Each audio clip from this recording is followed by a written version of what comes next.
ওং নমো ভগবতে বাসুদেবায়। ওং নমো ভগবতে বাসুদেবায়। ওং নমো ভগবতে বাসুদেবায়। হরে কৃষ্ণ। তাই ভক্তরা মাতাজিরা, আজ আমরা এই ভগবত ধামে এসেছি, যিনি আমাদেরকে ছেড়ে অকালে চলে গেলেন, পৃথিবীর মায়া সুখ স্বাচ্ছন্দ্য সবকিছু ত্যাগ করে। কিন্তু আমাদের জন্ম কেন হয়, আমাদের মৃত্যুটা কেন হয়, সেটা আমাদেরকে আগে জানতে হবে। জানার আগে সবচেয়ে প্রয়োজন যে আমরা মানব দেহটা কিভাবে পাই, এই দেহটা কি দিয়ে তৈরি, আজকে সবচেয়ে বড় প্রশ্ন।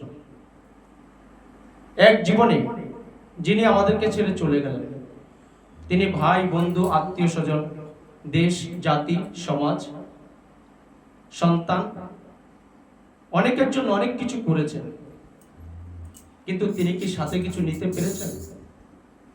কিচ্ছু যাবে না। আমরা কিছু নিয়েও আসি না, কিছু নিয়েও যাই না।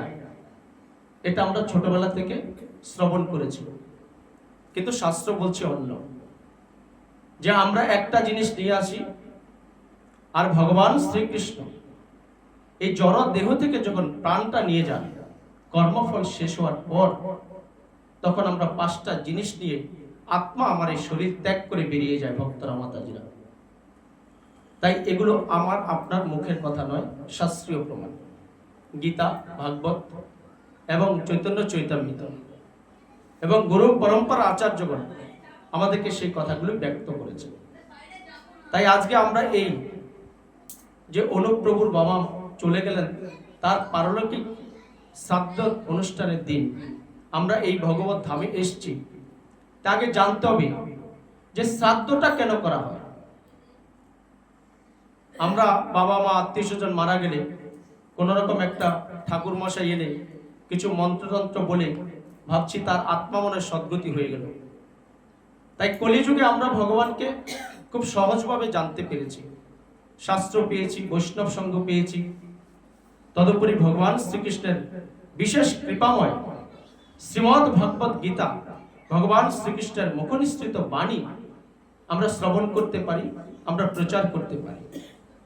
তাই আমাদেরকে জানতে হবে যে শ্রাদ্ধটা কি।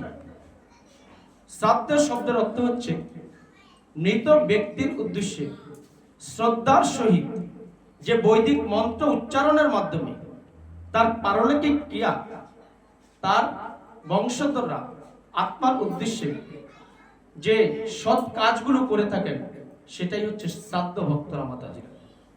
কিন্তু আজকে আমরা সবাই একটা কথা বলি, হয়তো শুনতে খারাপ লাগবে, কিন্তু বাস্তব কথা সবাইকে অপ্রিয় হলো সত্য।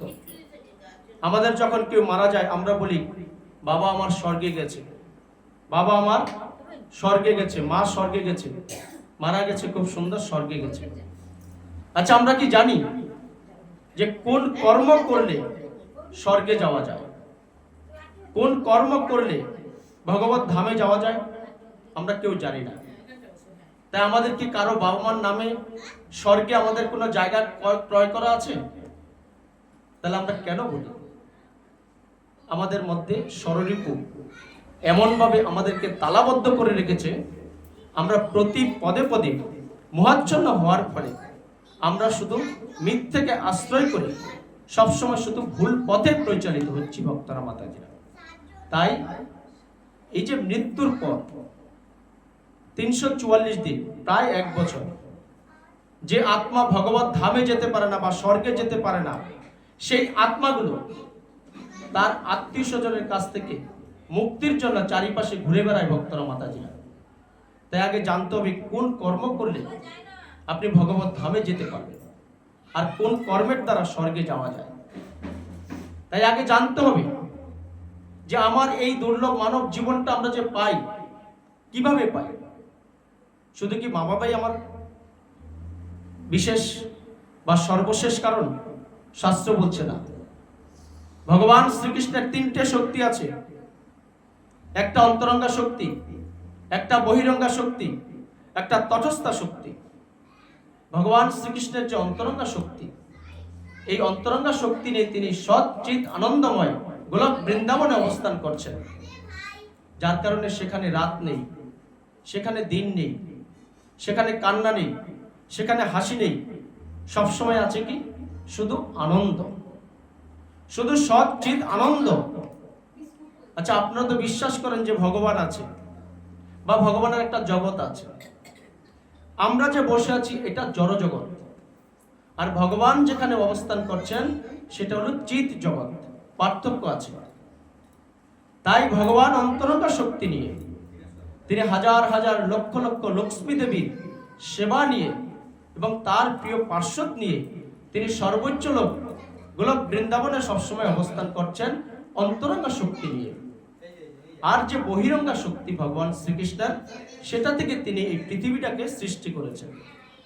তাই এই বহিরঙ্গা শক্তি থেকে পৃথিবীটার সৃষ্টি হয়েছে বলেই এখানে দুঃখ আছে, এখানে হাসি আছে, এখানে কান্না আছে। এটা প্রকৃতি জগৎ। এখানে মুহূর্তের মধ্যেই পরিবর্তন হচ্ছে, তাই এটা প্রকৃতি। আর ভগবান শ্রীকৃষ্ণ যেখানে সচ্চিদানন্দময় তিনি গোলক বৃন্দাবনে অবস্থান করছেন, সেটা হলো অপ্রাকৃত জগৎ। আর আরেকটা শক্তি হলো তটস্থা শক্তি, যে শক্তি থেকে সমস্ত জীবকে ভগবান শ্রীকৃষ্ণ প্রকাশ করছেন এই বিশ্ব ব্রহ্মাণ্ডে ভক্ত মাতাজিরা। তাই আমাদের অত্যন্ত জানার প্রয়োজন যে মানব দেহটা যে আমরা পাই, ভগবানের যদি বিশেষ কৃপা না হয় বা আপনি যদি পূর্বজন্মের কোনো স্বীকৃতি না পান, তাহলে কিন্তু আপনি 84 লক্ষ জনির মধ্যে আপনি শ্রেষ্ঠ মানব জীবন পাবেন না। আপনি যতই চেষ্টা করেন, আপনি ইচ্ছে করলে একটা কীট পতঙ্গ, পশু পাখি, গাছপালা বিভিন্ন জনি পাবেন, কিন্তু হাজার লক্ষ বছর তপস্যা করার ফলে, ভালো কোনো কর্ম করার ফলে, ভালো কোনো দানের ফলে, ভালো কোনো সাধু সঙ্গ বৈষ্ণব সঙ্গের সংস্পর্শে থাকলে তবে কি ভগবান শ্রীকৃষ্ণ অন্যান্য জনি থেকে আপনাকে মুক্তির জন্য এই দুর্লভ মানব জীবন তিনি প্রদান করেন। তাই মানব জীবনটা এত সহজ নয় ভক্তরা মাতাজি। এটা ছেলের হাতের মোয়া নয় যে বাবা দাও একটু আমি খাই, এত সহজ নয়। আমরা এই কথাগুলো হয়তো অর্হ শ্রবণ করছি, কিন্তু সেই কথাগুলো আমাদের জীবনে আমরা সেটা প্রতিফলন করছি না। এটা হলো আমাদের দুর্ভাগ্য। আমরা সত্য ত্রেতা দাপর পেরিয়ে ভগবান শ্রীকৃষ্ণের নিকৃষ্ট জগতে কলিজগৎ, এই জগতে ধর্ম কোনো সংস্থাপন হয় না। টিভি, মিডিয়া বা স্যাটেলাইট মাধ্যম, পেপার, এগুলো দেখবে নিউজ পেপারে সবসময় শুধু অধর্মের কথা, অন্যায় অবিচারের কথা, কোথায় ধর্ষণ হয়েছে, কোথায় খুন হয়েছে, কোথায় রাহাজানি হয়েছে, এইসব কথা। তাই শাস্ত্রের সাথে বর্তমানটা মিল আছে যে এটা অধজনিত যুগ, এটা অন্যায়ের যুগ, এটা অধর্ম সংস্থাপনের যুগ। কিন্তু ভগবান শ্রীকৃষ্ণ অনেক কৃপাময়। যদিও অধর্ম সংস্থাপনের যুগ এটা, তবু ভগবান শ্রীকৃষ্ণ যুগে যুগে তার অবতার রূপে এসে তিনি মানুষকে মুক্তির জন্য সহজ রাস্তা করে দিয়ে যান। তাই আগে জানতে হবে আমার এই মানব দেহটা কি দিয়ে তৈরি। 5টা ভূত দিয়ে মানব দেহটা তৈরি ভক্তরা মাতাজিরা। যে 5টা ভূত ভগবান শ্রীকৃষ্ণের নামের সাথে ওতপ্রোতভাবে সম্পৃক্ত আছে। 5টা ভূত কি? সংস্কৃতে আছে ক্ষিতি, অপ, তেজ, মরদ, বোম। সংস্কৃত। বাংলায় হলো আকাশ, মাটি, জল, বায়ু, অগ্নি। এই 5টা ভূত ছাড়া আপনি পৃথিবীতে কিছু করতে পারবেন না। কারণ কি? যে 5টা ভূত, আকাশ, যদি আকাশটা না থাকতো সূর্য কোথায় উঠত? বড় সবচেয়ে প্রশ্ন। ভগবান শ্রীকৃষ্ণ আকাশের শেষ এবং শুরু আমরা বিজ্ঞানীরা আজও আবিষ্কার করতে পারেনি। কারণ কি? আকাশে ভগবান শ্রীকৃষ্ণ তার এই অপ্রাকৃত গীতার জ্ঞান দিয়ে সূর্যোদয় বিভূষণকে তিনি সেটিং করে রেখেছেন, যার কারণে সাধারণ মানুষরা যতই বিজ্ঞানী পাণ্ডিত্যের জড় জগৎ থেকে শিক্ষা লাভ করুক, জানার তারা সহজে জানতে পারবে না। ভগবান কিছু তার হাতে রেখে দিয়েছেন। আমরা যে এই গৃহটায় বসে আছি, তার উপরে 1 তলা, 2 তলা, 3 তলা, 4 তলা, 10 তলা, 100 তলা, 1000 তলা, 1 লক্ষ তলা বিল্ডিং হতে পারে, কিন্তু তার উপরে কি থাকবে? আকাশ। আজকে হয়তো বিজ্ঞানীরা আবিষ্কার করে চাঁদে যেতে পারছে, কিন্তু আকাশকে কিন্তু ভেদ করতে পারছে না। চাঁদটা কিন্তু আকাশের নিচেই ভেসে বেড়াচ্ছে, সূর্যের আলোয় সে আলোকিত হচ্ছে। চাঁদের কিন্তু নিজস্ব কোনো আলো নেই, সূর্যের কাছে কেউ যেতে পারছে না, গেলেই ভস্মীভূত হয়ে যাচ্ছে। এত তেজ এই গীতার পাওয়ার ভক্তরা মাতাজি। তাই আকাশ হলো আমাদের এই পঞ্চভূতের মধ্যে নাম্বার 1। তারপরে মাটি।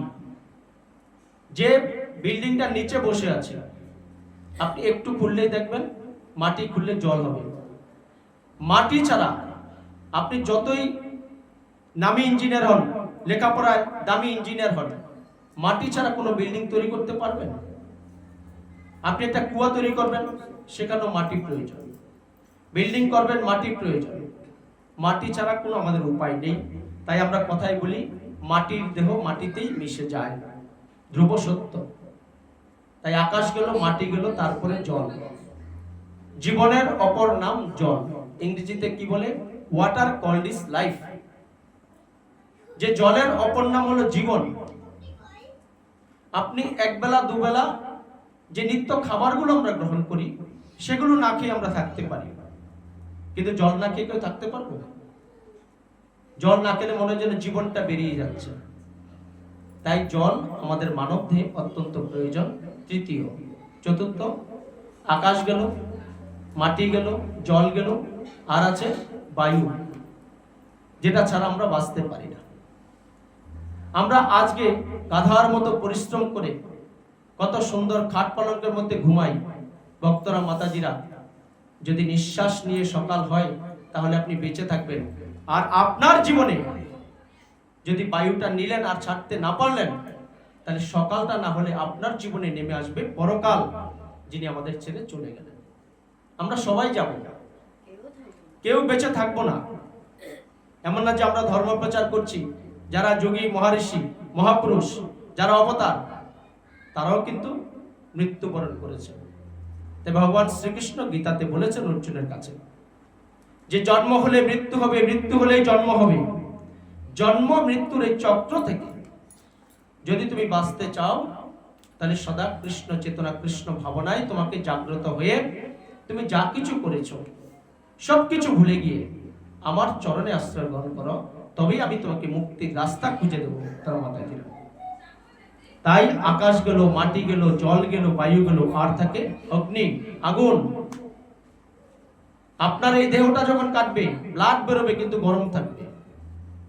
আপনি যখন খাবার রান্না করবেন, ভগবানের জন্য প্রসাদ তৈরি করবেন, আগুন ছাড়া পারবেন না? এমন হাওয়া দিয়ে রান্না করে ভগবানের প্রসাদ তৈরি করতে পারবেন? পারবেন না। তাই এই পঞ্চভূতের শরীর